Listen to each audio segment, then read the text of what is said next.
Hi my friends, I am Dr. Armen, Professor Armen Astvatsatryan from Yerevan, Armenia, and we continue to talk about heart failure. So this is a second lecture. In previous one we talked about pathology, physiology, pathophysiology, and today we will talk about etiology of heart failure, classification, and maybe diagnosis. We'll see. Both cardiac and systemic factors can impair cardiac performance and cause or aggravate heart failure. Okay? So when we talk about causes of heart failure, for example, we can divide it by type. For example, myocardial damage, examples, cardiomyopathy, myocardial infarction, myocarditis, some chemotherapy drugs, valvular disorders, aortic stenosis, for example, mitral regurgitation, arrhythmias, bradyarrhythmias, tachyarrhythmias, conduction defects, AV node block, AV blocks, left bundle branch block, for example, AV node block and bundle branches, not right bundle branch block, of course, left bundle branch block. Reduce substrate availability, for example, free fatty acids or glucose, ischemia.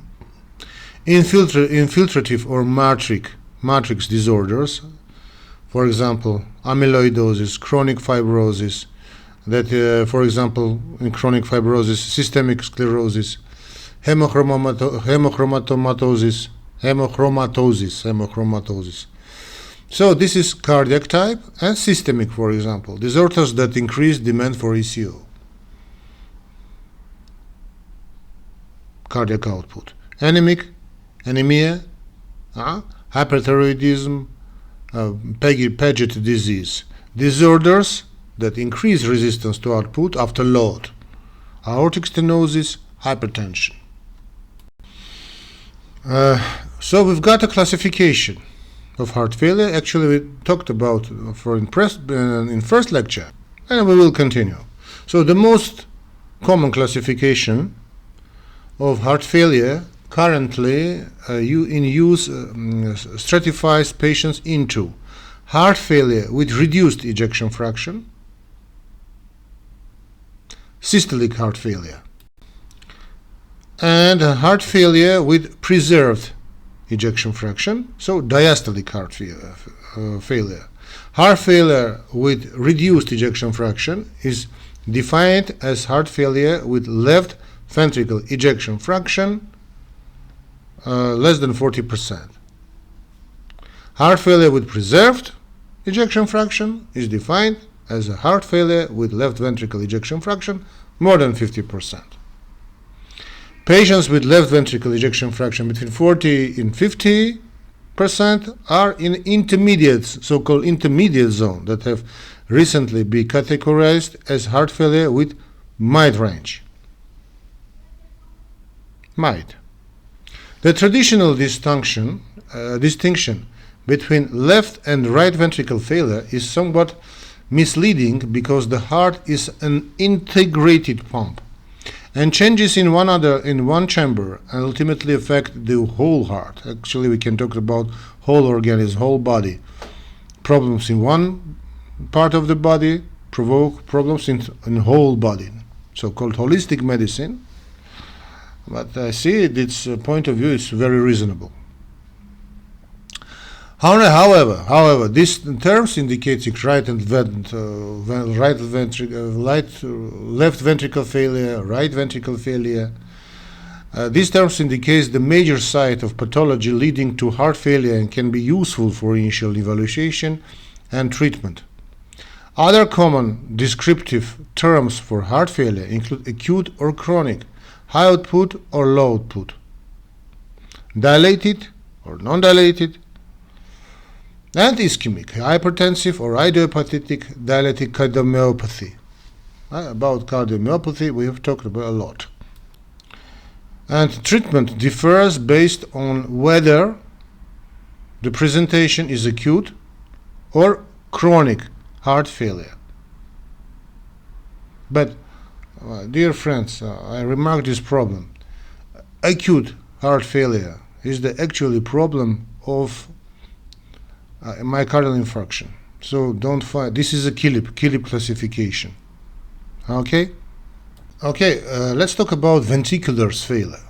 Left, right, biventricular. So left ventricle failure characteristically develops in ischemic heart disease. Hypertension, mitral regurgitation, aortic regurgitation, aortic stenosis, and most forms of cardiomyopathy, and congenital heart disorders. For example, ventricular septal defect, patent ductus arteriosus with large shunts. But of course, when we talk about ischemic heart disease, this is a coronary artery disease. And finally, we see left ventricle failure. The most common part is after myocardial infarction. So if patient is survived after myocardial infarction, we've got heart failure after myocardial infarction. So after myocardial infarction. Right ventricle failure is most commonly caused by previous left ventricle failure, which increases pulmonary venous pressure and leads to pulmonary hypertension, thus overloading the right ventricle, or by severe lung disorder, in which case it's called cor pulmonale, chronic obstructive pulmonary disease. Other causes are multiple pulmonary emboli, right ventricle infarction, pulmonary artery hypertension, tricuspid regurgitation, tricuspid stenosis, mitral stenosis, pulmonary artery stenosis, pulmonary valve stenosis, pulmonary venous occlusive disease, arrhythmogenic right ventricle cardiomyopathy, or congenital disorders such as, for example, Epstein anomaly or Eisenmenger disease. Syndrome, okay. Some conditions mimic right ventricle failure, except cardiac function may be normal. They include volume overload and increased systemic venous pressure in polycythemia, or overtransfusion, acute kidney injury, which retention of sodium and water, obstruction of either vena cava, and hyperproteinemia due to any cause resulting in low plasma, oncotic pressure, and peripheral edema. Biventricular failure results from disorders that affect the whole myocardium, for example, viral myocarditis, amyloidosis, Chagas disease, or long-standing left ventricle failure causing right ventricle failure. High output results from a persistently high cardiac output, which may eventually result in an inability of a normal heart to maintain adequate output. Conditions that may increase cardiac output include severe anemia, end-stage liver disease, beriberi, thyrotoxicosis, thyroid dysfunction, advanced Paget disease, arteriovenous fistula, and persistent tachycardia. Cardiomyopathy is a general term indicating disease of the myocardium. Most commonly, the term refers to a primary disorder of the ventricular myocardium that is not caused by congenital anatomical defects, valvular, systemic, or pulmonary vascular disorders, isolated pericardial nodal or conduction system disorders, or epicardial coronary artery disease. The term is sometimes used to reflect etiology, for example, ischemic versus hypertensive cardiomyopathy. Cardiomyopathy doesn't always lead to symptomatic heart failure. He is often idiopathic. He is classified as dilated, congestive, hypertrophic, infiltrative, restrictive, or apical ballooning cardiomyopathy, also known as Takotsubo or stress cardiomyopathy. So, symptoms and signs of heart failure. As manifestation of heart failure differ depending on the extent to which the left ventricle and right ventricle are initially affected. Clinical severity varies significantly and is usually classified according to the New York Heart Association NYHA system. And the example is in ordinary activity may be modified for older debilitated patients. So, because heart failure has such a broad range of severity, some experts suggest subdividing NYHA, New York Heart Association, into class 3, for example, into 3A, 3B. 3B is typically reserved for those patients who recently had a heart failure exacerbation. And just a little later, okay, we will talk about New York Heart classification just later. So, but we've got another classification also. The American College of Cardiology, American Heart Association, has advocated a staging system for A, B, C, D, A, B, C, D, to highlight the need for heart failure prevention. High, A, B, C, D, okay? A, high risk of heart failure, but not structural or functional cardiac abnormalities or symptoms. B, structural or functional cardiac abnormalities, but not symptomatic, no symptoms of heart failure. C, structural heart disease with symptoms of heart failure. D, refractory heart failure requiring advanced therapies, for example, mechanically circulatory support, cardiac transplantation, or palliative care. Severe left ventricle may cause pulmonary edema or cardiogenic shock. What cardiogenic shock? Okay, maybe I don't know. Actually, we'll talk this in these lectures or not. This is a KILIP classification. Severe heart failure, KILIP 1, KILIP 2, KILIP 3, and KILIP 4. So KILIP 0 is nothing. Not KILIP 1. Any myocardial infarction goes with KILIP 1, without clinical representation of heart failure. KILIP 2 is a first signs of heart failure. Interstitial edema.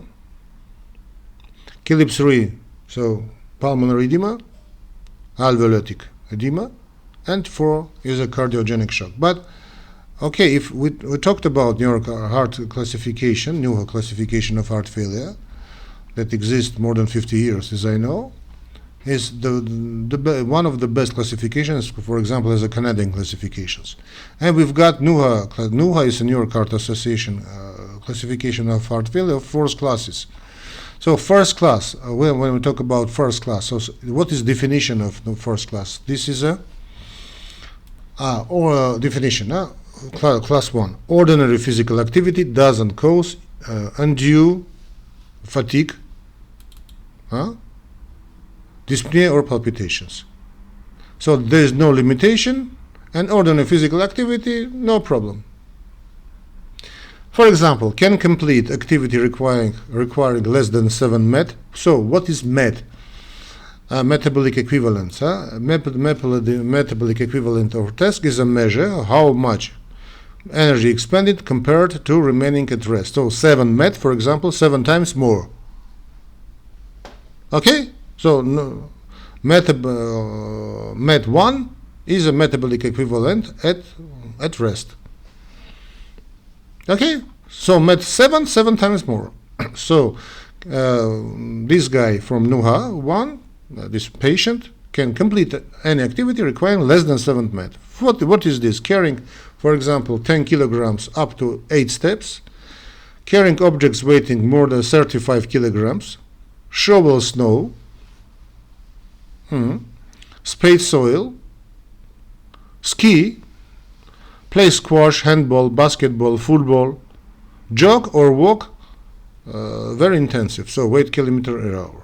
8 kilometers per hour, it's a very good walk, very jogging. You can say that just jogging. So New York Heart Association Class 2, the definition is ordinary physical activity causes fatigue, dyspnea, palpitations, or angina, resembling Canadian classification. So this is limitation, mild limitation of physical activity.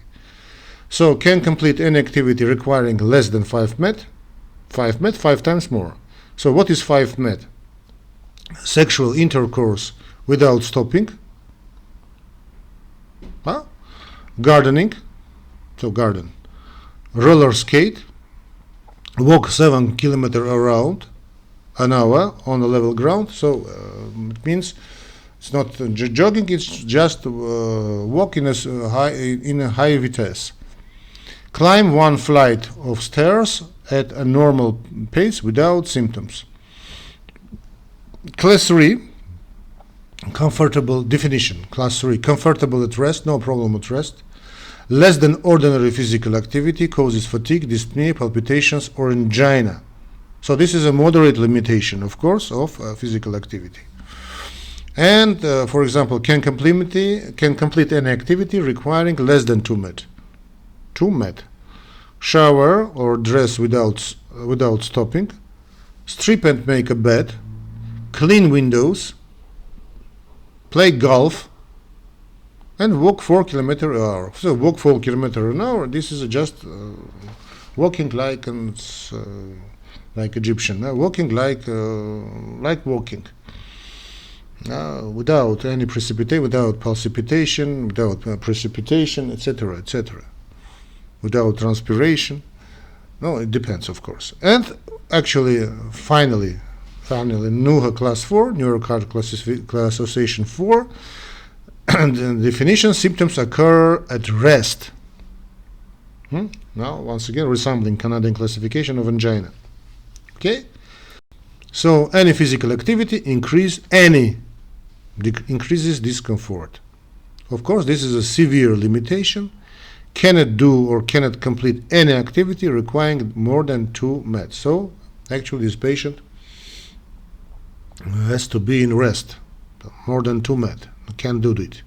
Cannot do any of the above mentioned activities. So, actually, this is a patient of the bed, always sitting.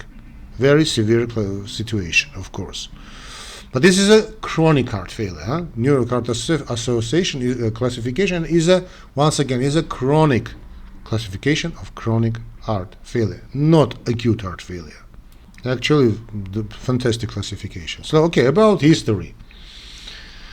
In left ventricle failure, the most common symptoms are dyspnea and fatigue due to increased pulmonary venous pressure and low cardiac output at rest or inability to augment cardiac output during exertion. Yeah, so we have to talk about this and ask these questions very precisely. Dyspnea usually occurs during exertion and it's relieved by rest. So this is a synonym of angina. As heart failure worsens, dyspnea can occur during rest and at night, sometimes causing nocturnal cough. Dyspnea occurring immediately or soon after lying flat and relieved promptly by sitting up, so-called orthopnea, is common as heart failure advances. In paroxysmal nocturnal dyspnea,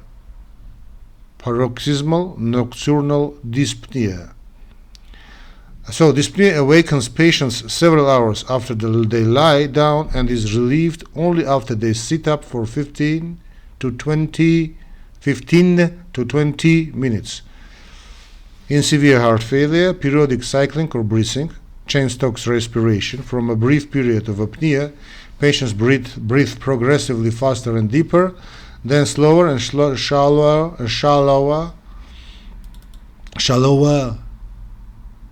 until they become apneic and repeat the cycle.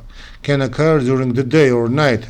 The sudden hyperapneic phase may awaken the patient from sleep or his wife.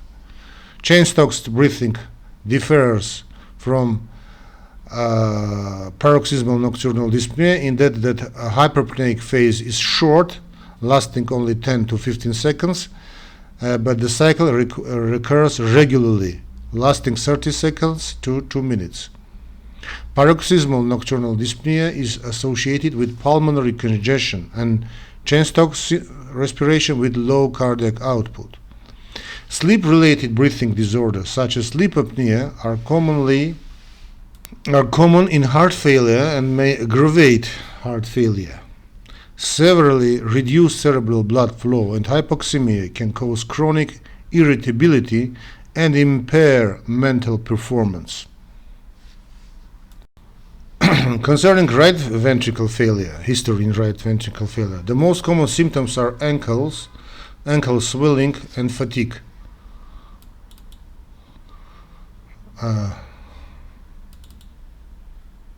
Ankle swelling,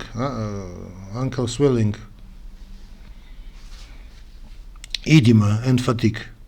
Sometimes patients feel a sensation of fullness in the abdomen or neck. Hepatic congestion can cause right upper quadrant abdominal discomfort, and stomach and intestinal congestion can cause early satiety, anorexia, and abdominal bloating. Satiety, anorexia, and abdominal bloating. Right ventricle failure. Less specific heart failure symptoms include cool peripheries, postural lightheadedness, nocturia, and decreased daytime micturition. Skeletal muscle wasting can occur in severe biventricular failure and may reflect some disuse, but also increased catabolism associated with increased cytokine production. Significant weight loss, cardiac cachexia, is an ominous sign associated with high mortality. In older people, presenting complaints may be atypical, such as confusion, delirium, falls, sudden functional decline, nocturnal urinary incontinence, or sleep disturbance, coexisting cognitive impairment. So coexisting cognitive impairment and depression may also influence assessment and therapeutic interventions and may worsen by the heart failure. So examination, general examination may detect signs of systemic or cardiac disorders that cause or aggravate heart failure, for example, anemia, hyperthyroidism, alcoholism, hemochromatosis, atrial fibrillation with rapid rate, and mitral regurgitation. In left ventricle failure, tachycardia and tachypnea may occur. Patients with severe left ventricle failure may appear visibly dyspneic or cyanotic, hypotensive, and confused or agitated because of hypoxia and poor cerebral perfusion. Some of these less specific symptoms, for example confusion, are more common in older patients. Central cyanosis affecting all of the body, including warm areas such as the tongue and mucous membranes, reflects severe hypoxemia. Peripheral cyanosis of the lips, fingers, and toes reflects low blood flow with increased oxygen extraction. If vigorous message improve nail bed color, cyanosis may be peripheral. Increasing local blood flow doesn't improve color of cyanosis if is central. So cardiac findings in reduced heart ejection fraction. Heart failure with reduced ejection fraction. Reduced. So reduced ejection fraction means what? Means systolic dysfunction. Systolic dysfunction, very resembling diastolic cardiomyopathy, but this is another way. Diastolic cardiomyopathy, this is a systolic dysfunction not due to coronary artery disease or not due to organic disease. So, so cardiac findings in heart failure with reduced ejection fraction is diffuse, sustained, and laterally displaced apical impulse, audible and occasionally palpable third and fourth heart sounds, accentuated pulmonic component P2 or second heart sounds, So audible and occasional palpable third and fourth heart sounds, and accentuated pulmonary component P2 or second heart sound S2. This is a cardiac finding. So these abnormal heart sounds can occur in heart failure with preserved ejection fraction. A pansystolic murmur of mitral regurgitation at the apex may occur in either heart failure with reduced ejection fraction or preserved ejection fraction. Heart failure with preserved ejection fraction. Pulmonary findings include early inspiratory basilar crackles that do not clear. They do not clear with coughing, and if pleural effusion is present.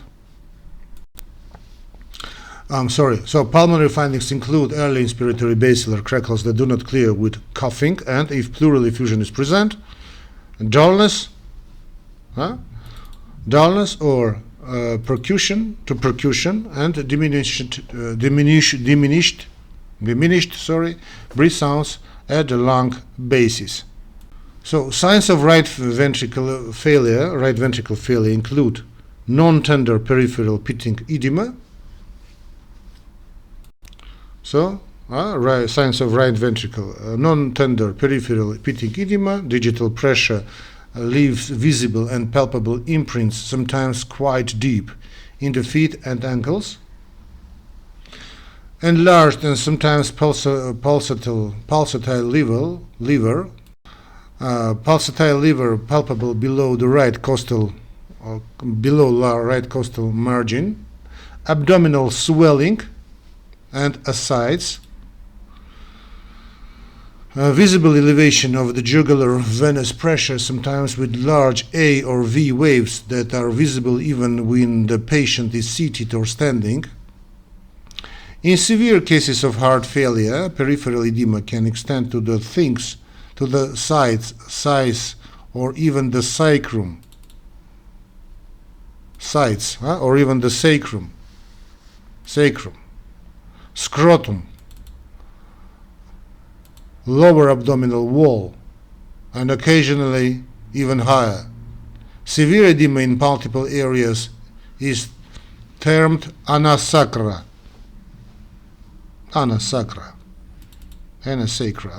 In English, ana sacra. Edema may be asymmetric if patients lie predominantly on one side. Large V waves in jugular veins are usually indicative or significant tricuspid regurgitation, which is often present in right ventricle failure. A paradoxal increase in the jugular venous pressure during inspiration, so Q-smile sign, is indicative of right-sided heart failure and can occur in right ventricle, restrictive cardiomyopathy, constrictive pericarditis, and severe tricuspid regurgitation. Tricuspid regurgitation.